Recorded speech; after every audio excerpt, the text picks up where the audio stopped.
Buenas noches, tutor y compañeros. Mi nombre es India Alejandra Cera Silva, líder del grupo 2 de Psicopatología 2. Hoy vamos a presentar la sustentación de psicopatología. Esta está relacionada con la psicosis, los temas vistos en la unidad 4.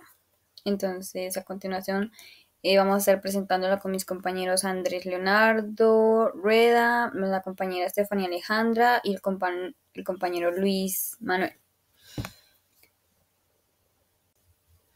De acuerdo a los temas vistos en la unidad 4 del curso de Psicopatología 2, vamos a ver y a sustentar sobre los trastornos relacionados con sustancias y los trastornos adictivos, y los neurocognitivos.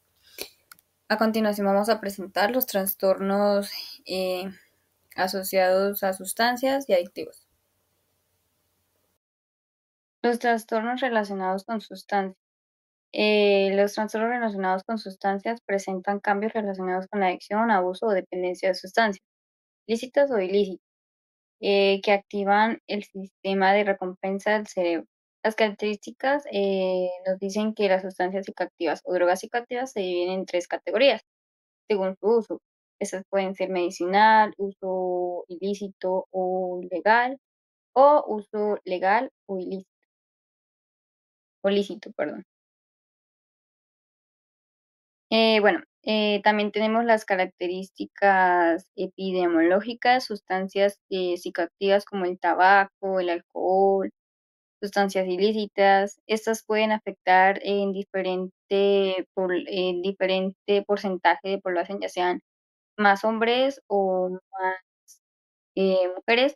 En el alcohol afecta más a los, a las dos partes, pero más a los jóvenes. Eso ya es otra cosa. Y el tabaco afecta más a los hombres que a las mujeres. También los trastornos relacionados con las sustancias incluyen 10 tipos. Son el alcohol, la cafeína, el cannabis, los alucinógenos, los inhalantes, los opiáceos, los sedantes, los hipnóticos y los ansiolíticos. También están los estimulantes, el tabaco y otras sustancias que afectan a las personas. Por otro lado, tenemos los mecanismos cerebrales. Las sustancias psicoactivas pueden generar dos efectos. El primer efecto puede ser un neurotransmisor natural, o el segundo efecto sería que puede bloquear el almacenamiento, liberación y eliminación de ese neurotransmisor, dependiendo de la gravedad de los tipos y de cómo se consuman, de los 10 tipos anteriores mencionados. Y eso sería todo. Muchas gracias. Mi nombre es Luis Manuel Martínez Lizarazo y en este tema de trastornos relacionados con sustancias y otros adictivos me corresponde abordar el tema de los alucinógenos.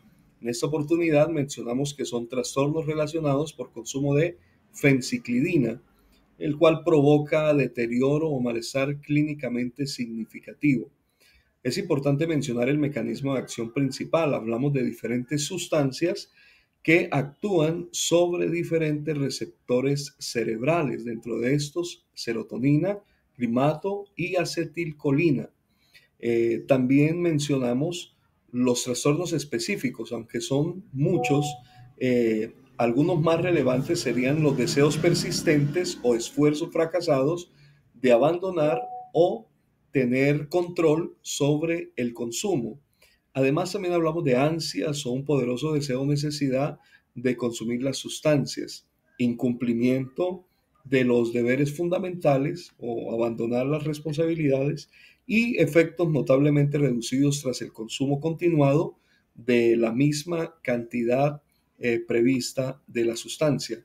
En cuanto a la intoxicación por fenciclidina, hablamos diferentes cambios comportamentales problemáticos clínicamente significativos. Dentro de estos, la belicosidad, agresividad, impulsividad, entre otros.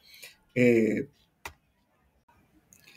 Mencionando, por otra parte, los trastornos también por consumo de inhalantes, opiáceos o también trastornos relacionados con los sedantes, hipnóticos y ansiolíticos.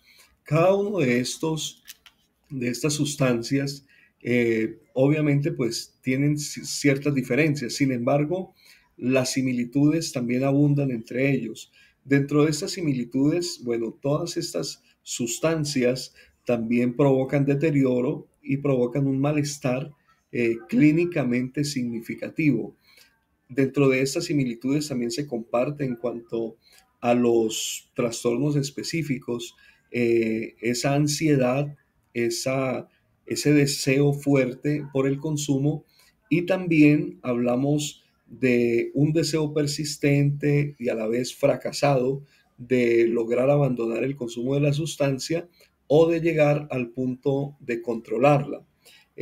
Finalmente, entonces, hablamos de algunos signos o síntomas específicos, en este caso en particular por la intoxicación de lo que son los trastornos por sedantes, hipnóticos y ansiolíticos. Encontramos el habla pastosa, incoordinación, marcha insegura y también trastorno cognitivo, estupor o coma en cuanto a estos trastornos. De los trastornos neurocognitivos tenemos que identificar los dominios cognitivos, que son estas áreas específicas del funcionamiento mental que permiten al ser humano procesar información, resolver problemas, adaptarse al entorno, comunicarse y relacionarse con los otros. En el contexto de los trastornos neurocognitivos, según el DSM-5, estos dominios permiten identificar qué capacidades están afectadas en una persona y con qué grado de deterioro también se están presentando. Son fundamentales para el diagnóstico porque permiten distinguir entre un funcionamiento normal del envejecimiento, un deterioro leve o un trastorno mayor. Dicho esto, pasaremos a hablar del delirio, que es un primer trastorno, que algunos criterios que presenta son alteración aguda y fluctuante de la atención y la conciencia, que aparece rápidamente y afecta el estado cognitivo. Este se clasifica también en dos tipos. Tenemos el delirium especificado, que tiene síntomas definidos, pero no encaja en una categoría clínica concreta. También tenemos el delirium no especificado, hay signos de delirium, pero no cumple con todos los criterios diagnósticos de los subtipos conocidos. Trastornos neurocognitivos mayores y leves. El DSM-5 distingue dos niveles de gravedad. Tenemos primero el trastorno neurocognitivo mayor. Hay un deterioro significativo en uno o más dominios cognitivos, interfiere en la autonomía y también en las dificultades diarias como cocinar, manejar o tomar medicamentos. El trastorno neurocognitivo leve, por su parte, hay un deterioro que es más sutil y no compromete sustancialmente la independencia. La persona puede ser funcional, aunque con más esfuerzo o estrategias compensatorias. Ambos requieren evaluación clínica, pero se diferencian principalmente por el impacto en la vida cotidiana. Estos trastornos pueden ser causados por múltiples etiologías. Voy a mencionar tres de ellas. Una de estas es la enfermedad de Alzheimer, es la causa más común del trastorno neurocognitivo mayor. Se caracteriza por un deterioro progresivo de la memoria, seguido por afectaciones de otras funciones como el lenguaje, la orientación y el juicio. Trastorno frontotemporal. Afecta principalmente la función ejecutiva y la conducta. Puede manifestarse por cambios drásticos de la personalidad, impulsividad, apatía o dificultades en el lenguaje, dependiendo del subtipo. Y por último, tenemos el trastorno con cuerpos de Lewy, presenta fluctuaciones cognitivas, alucinaciones visuales y síntomas de Parkinson como rigidez y lentitud motora.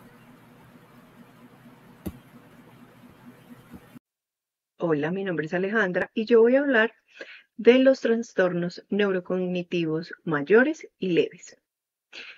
Los trastornos neurocognitivos, según el DSM-5, son alteraciones adquiridas del funcionamiento cognitivo.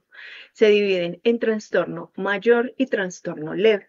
El trastorno mayor implica un deterioro significativo de las funciones como la memoria, la atención, el lenguaje y las funciones ejecutivas, interfiriendo con la autonomía del individuo. Mientras que el trastorno leve representa un deterioro sutil que no impide la independencia, pero es necesario otras estrategias compensatorias. Estas condiciones no se explican por un delirio ni por otros trastornos mentales. Para determinar si se sufre de un trastorno de estos, es importante un diagnóstico basado en pruebas clínicas y neuropsicológicas. El trastorno neurocognitivo puede deberse a múltiples causas según el DSM-5.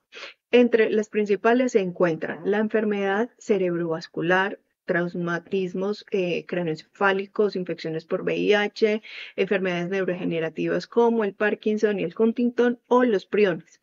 También puede ser inducido por sustancias, medicamentos o condiciones médicas generales y en algunos casos hay etiologías múltiples. Por ejemplo, la enfermedad cerebrovascular, el deterioro es súbito y suele afectar funciones ejecutivas y en el Huntington hay un inicio progresivo con alteraciones conductuales. El diagnóstico se apoya en evaluaciones neuropsicológicas y neuroimágenes, permitiendo distinguir estos trastornos de cuadros como el delirium o la depresión que no implican un daño estructural.